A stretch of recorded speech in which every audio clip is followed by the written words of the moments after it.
What happened in the 3 days between Jesus' death and resurrection? The answer will shake everything you thought you knew about the greatest victory in history. Most Christians know that Jesus died on the cross for our sins, but there's something incredible that happened next, something that many churches rarely talk about. Jesus had to go to hell itself. But why would the Son of God descend into the very pit of darkness? The answer will transform how you understand salvation forever. Before we continue, make sure you're ready to discover one of the most powerful truths in the Bible, a truth that will forever change how you see Jesus' victory. First, we need to understand what hell really is. Many people have the wrong idea about hell, and these misconceptions can keep us from grasping the magnitude of what Jesus accomplished. The Bible actually describes 4 different aspects of what we commonly call hell, and each one serves a specific purpose in God's universe. Let's break this down piece by piece. 1. Sheol. This is the Hebrew word used in the Old Testament. Think of it as the realm of the dead, a waiting place where both the righteous and unrighteous went after death. This wasn't just a place of punishment, it was where all souls waited for God's final judgment. 2. Hades. When you read about hell in the New Testament, you'll often see this word. It's the Greek equivalent of Sheol. Jesus himself talked about Hades in the story of the rich man and Lazarus. Remember that story? The rich man could see Lazarus in comfort while he himself was in torment. This shows us that Hades had 2 distinct areas, one for the righteous and one for the unrighteous. 3. Gehenna. This is what Jesus referred to when he talked about final punishment. Here's something fascinating. Gehenna was actually a valley outside Jerusalem where garbage was constantly burning. Jesus used this vivid image to help people understand the eternal nature of hell's fire. 4. The lake of fire. This is what we read about in Revelation. It's the final destination prepared for Satan and his angels. This is crucial to understand. The lake of fire wasn't made for humans. God never intended for any person to end up there. But here's where things get really interesting. There's a shocking truth about hell that most people don't understand. Hell is not Satan's kingdom. This is crucial to grasp if you want to understand why Jesus had to go there. Let me explain something that will blow your mind. Satan doesn't rule in hell. He's not sitting on some throne down there commanding demons. In fact, hell is his prison. He's going to be tortured there for eternity. This completely changes how we should understand Jesus' descent into hell. Now here's the big question. Why did Jesus have to go to hell? This is where we uncover God's master strategy, a plan so brilliant that even the forces of darkness didn't see it coming. You see, when Adam and Eve sinned in the Garden of Eden, something legally happened in the spirit realm. They didn't just break a rule, they handed over humanity's authority to Satan. Death gained legal rights over every human being. Every person born after that moment was legally bound to enter death's domain, Hades. But God had a plan, and this is where it gets exciting. When Jesus died on the cross, he didn't just pay for our sins.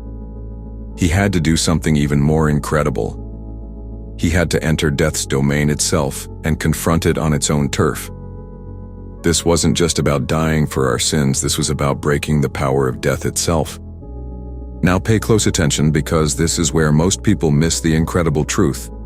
When Jesus entered hell, he wasn't going there as a victim. He wasn't going there to suffer more punishment.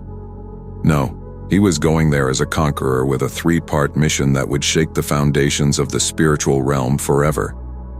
Let's look at each part of this amazing mission. Mission Part 1. The Divine Proclamation. When Jesus entered hell, he made what the Bible calls a proclamation to the imprisoned spirits, 1 Peter 3:19. This wasn't a second chance at salvation. This was a victory announcement. Imagine the scene, the Son of God standing in the very depths of hell, declaring his triumph over sin and death. The spirits who had been imprisoned since Noah's time, who had witnessed the first great judgment of God, now witnessed the final victory over sin and death. Mission Part 2. Breaking death's legal authority. This is where it gets really exciting. Jesus didn't just die, he became sin itself. The Bible tells us in 2 Corinthians 5:21 that God made him who knew no sin to become sin for us. When Jesus took on our sin, he took the full penalty. Not just physical death, but spiritual death, the separation from God that sin demands. But here's the shocking part that changed everything. Jesus was innocent. He had never sinned. Death had no legal right to hold him. When death took him, it took him illegally. This cosmic injustice gave Jesus the legal right to break death's power over humanity forever. Think about this. It was like death swallowed a hook it couldn't digest. When it tried to hold Jesus, it shattered its own power. Death's authority was based on the legal right to punish sin. But when it took the sinless Son of God, it overstepped its authority and lost everything. Mission Part 3: The greatest rescue operation in history. Remember the story of the rich man and Lazarus? The righteous dead were in a place called Abraham's bosom, a place of comfort, but still in the realm of death. They couldn't enter heaven because sin still separated humanity from God.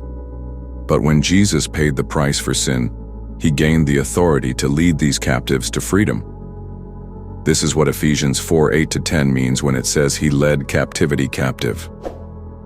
Jesus didn't just escape from hell. He led a triumphant procession of the righteous dead out of death's domain and into heaven itself. Can you imagine this moment? The great heroes of faith who had been waiting in Abraham's bosom, now following their deliverer in a victory parade out of death's domain. Abraham himself, who had looked forward to Jesus' day and rejoiced, John 8:56, now witnessing the fulfillment of everything he had believed in. David, who had prophesied about this moment, now experiencing the reality of his own words, "You will not abandon my soul to Sheol." Psalm 16:10. But Jesus didn't just lead them out, he took the keys. In Revelation 1:18, Jesus declares, "I have the keys of death and Hades." This wasn't just symbolic, it was a transfer of authority.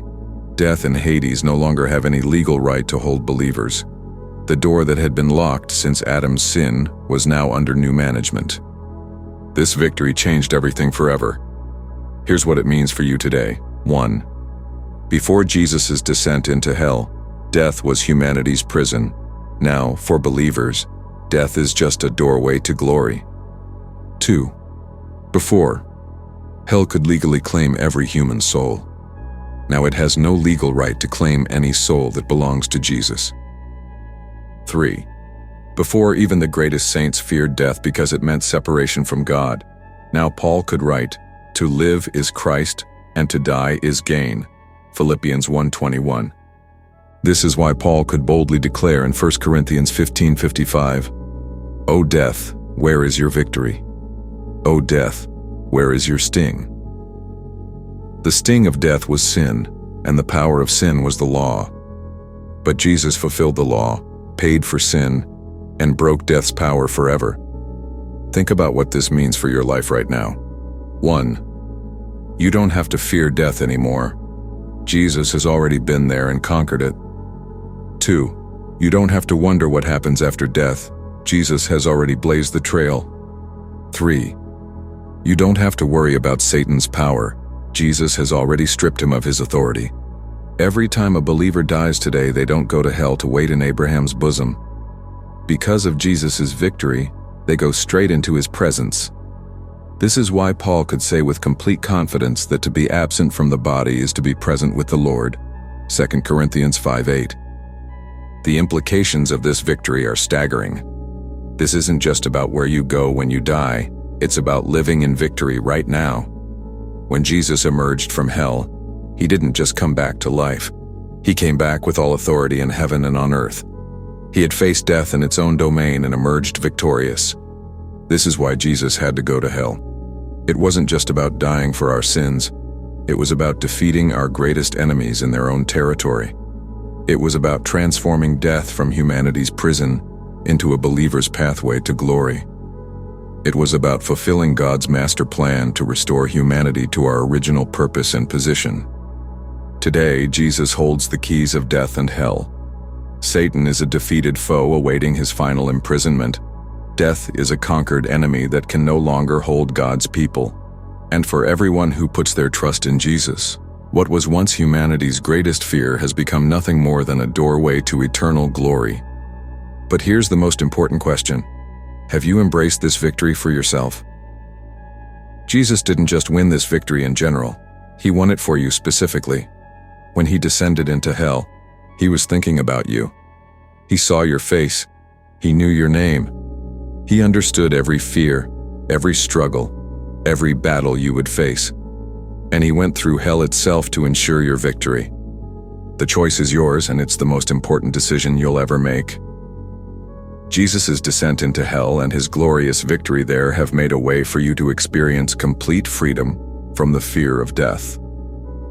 As Hebrews 2:14-15 declares, he shared in our humanity, that through death he might destroy the one who has the power of death, that is, the devil, and deliver all those who through fear of death were subject to lifelong slavery.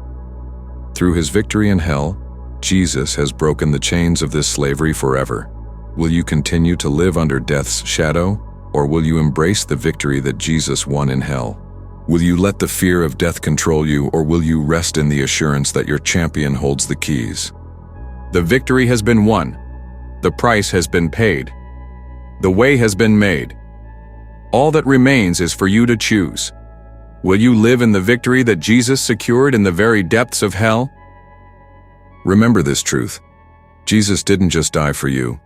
He went to hell and back for you. He faced death in its own domain and emerged victorious. He transformed hell from humanity's prison into a testament of his victory.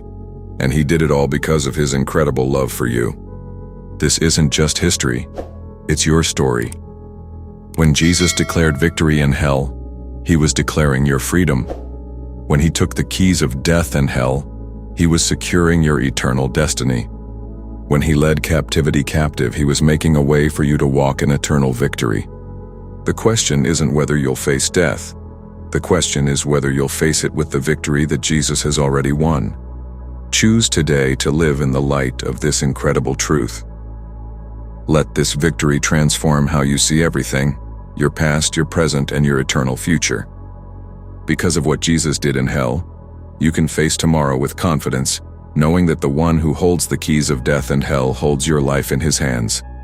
This is the victory that changes everything. This is why Jesus had to go to hell, and this is why you can live in triumph today and forevermore.